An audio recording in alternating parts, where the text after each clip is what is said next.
C'était juste par rapport à ton propos, juste pour un petit peu enrichir, si c'est là où c'est possible, juste pour comment dire, matérialiser ou illustrer un petit peu ce que tu disais en matière d'attachement de la population par rapport au site. Ce qu'il faut comprendre, c'est que l'étang, grosso modo, l'étang c'est une zone humide avec des vastes parties d'eau et puis des canaux. Et en fait, ici, on est dans des parties où il y avait des canaux qui parcourent encore toute la zone, mais ils sont pratiquement tous bouchés. Ces canaux, en fait, ils étaient là pour border les parcelles agricoles. La zone a été cultivée depuis le début de la colonisation. C'est-à-dire que ici, c'est les premiers endroits où on a cultivé à La Réunion, sur tout le pourtour du Tour des Roches. Ici, c'était le vieux Saint-Paul. Saint-Paul-les-Roches. Là-bas, Saint-Paul-les-Sables. Et donc ici, le chemin du Tour des Roches. Tour des Roches de Saint-Paul. Tout ça, c'était cultivé. Alors, il y a une partie, l'essentiel, c'était en canne, jusque dans les années 70, on va dire. Et puis ici, dans les bordures, ici, là, comme on voit, en fait, le milieu, c'est un petit peu comme de ce côté-ci, c'est-à-dire c'est des gravières dessous. Il y a des gravières, il y a de l'eau qui court, et donc ici, c'était des cressonnières. Il y avait un paquet de cressonnières tout le long, là, et Saint-Paul, le Tour des Roches, était réputé pour alimenter Saint-Paul en caisson, et puis avec bien d'autres légumes. Donc ici, ça s'appelle aussi Pont Jardin. On en a vu là-bas encore avec les plantations de piments, des choses comme ça. Donc c'était tout ce qui était culture, entre guillemets, vivrière. Aujourd'hui, il reste environ 80 hectares cultivés. Grosso modo, il devrait y en avoir un petit peu plus prochainement, mais très peu. Il y a autour d'une centaine d'hectares cultivés aujourd'hui sur l'étang.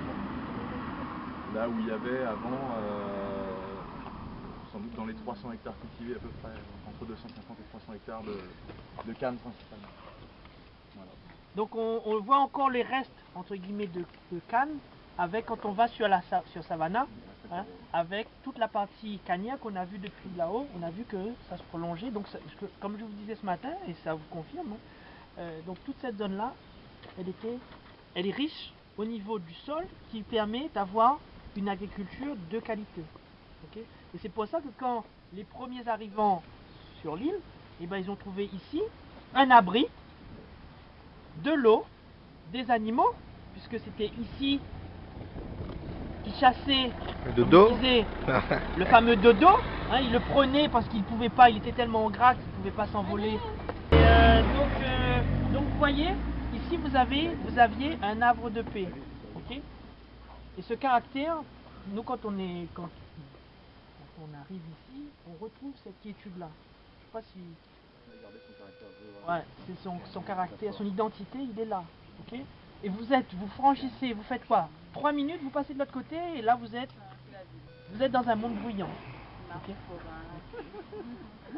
donc c'est pour ça qu'on a voulu vous toucher du doigt, dans le cadre de notre sortie, et ben,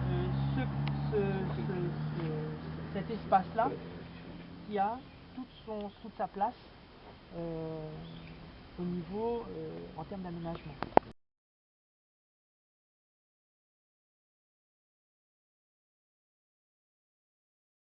On avait l'impression que la plaine Saint-Paul et Sanssouci, ça se suivait, ça se collait. Mais en fin de compte, on a la ravine des plaines qui sépare la plaine Saint-Paul et Sanssouci.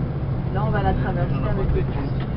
Donc la ravine des plaines, c'est aussi une rupture naturelle, sauf que là, l'homme a réussi à quand même s'installer. Donc à créer des radiers, vous allez voir, il y a quand même des habitations, non, il n'y a pas accessible, parce que c'est les terrains dont on demande à faire une construire, ça a été accepté. Hein. À partir de là, ils ont le droit d'y être. Hein. Mais c'est juste sur ce tronçon-là qu'on a de l'habitation. Après, plus haut, on tombe, on n'a rien, et plus bas, ça rejoint l'étang de Saint-Paul.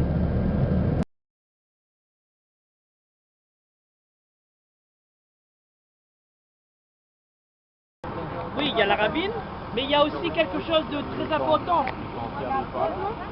Ce qui est des Oui, il y a un sentier qui arrive par là. Ouais. Oui, il y a un sentier, effectivement, mais surtout, pourquoi les maisons, on a l'impression que les maisons forment une ceinture comme ça là. C'est au taux de la route. Voilà. Ok. Et en fin de compte, sur le côté gauche, sur le côté droit, le chemin, à un moment donné, en enrobé, il s'arrête. Et on a un chemin En terre. en Terre terre. battue. Donc là, c'est beaucoup moins praticable.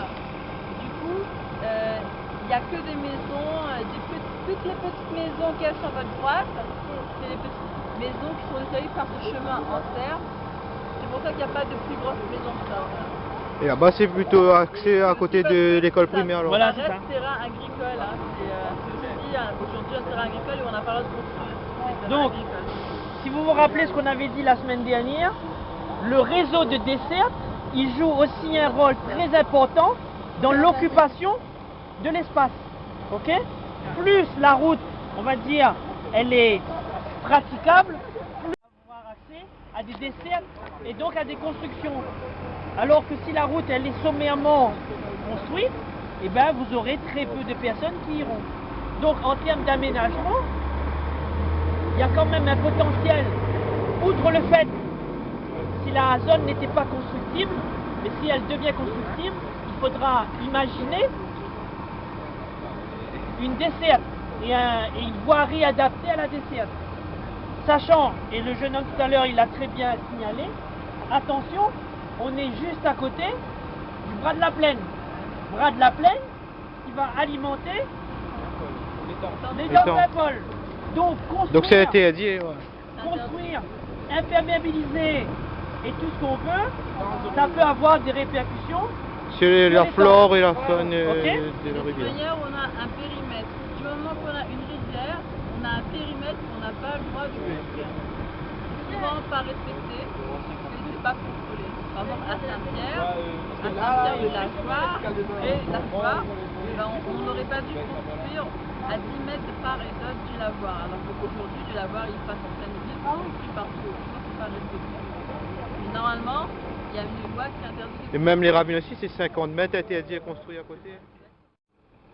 Autre information, vous avez vu, il cogne, on est en forte sécheresse, Ouais. on était dans les hauts, on pouvait se dire quoi, il y a la pluie, C'est encore plus mais chaud. il n'y a pas d'eau du tout. Pourtant, l'étang de Saint-Paul, on est passé ce matin, il y a de l'eau.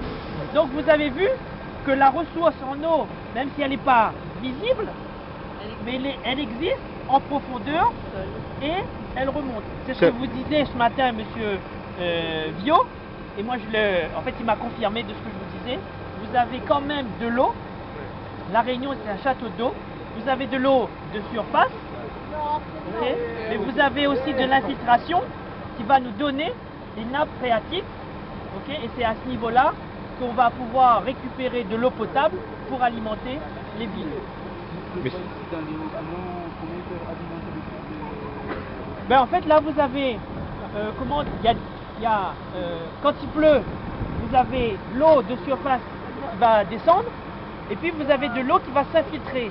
Les eaux vont s'infiltrer, ils vont passer au niveau des canaux aquifères qui vont aller alimenter Directement en bas. les nappes phréatiques.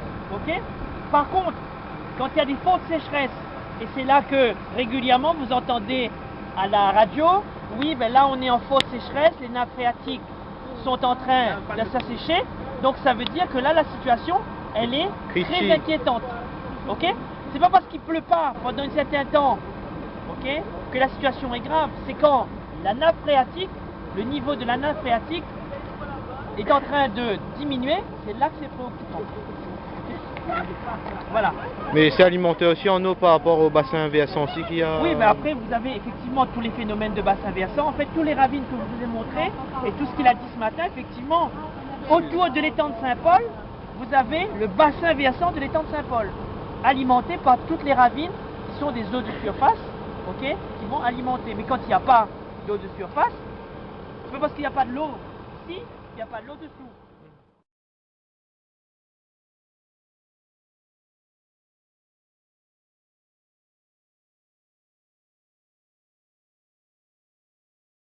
Ici, nous pouvons voir l'école primaire Jasmin, qui est aussi le centre de Sans Souci. Dans ma FAT, comme il n'y avait pas d'école dans ma FAT, les gens venaient sur Sans Souci parce que cette école-là existait. Aujourd'hui, elle a été réhabilitée. Donc ils faisaient la route à pied, pour beaucoup, tous les matins pour venir à cette école-là. Et c'est comme ça que petit à petit, sans souci, a pris forme, avec des habitations.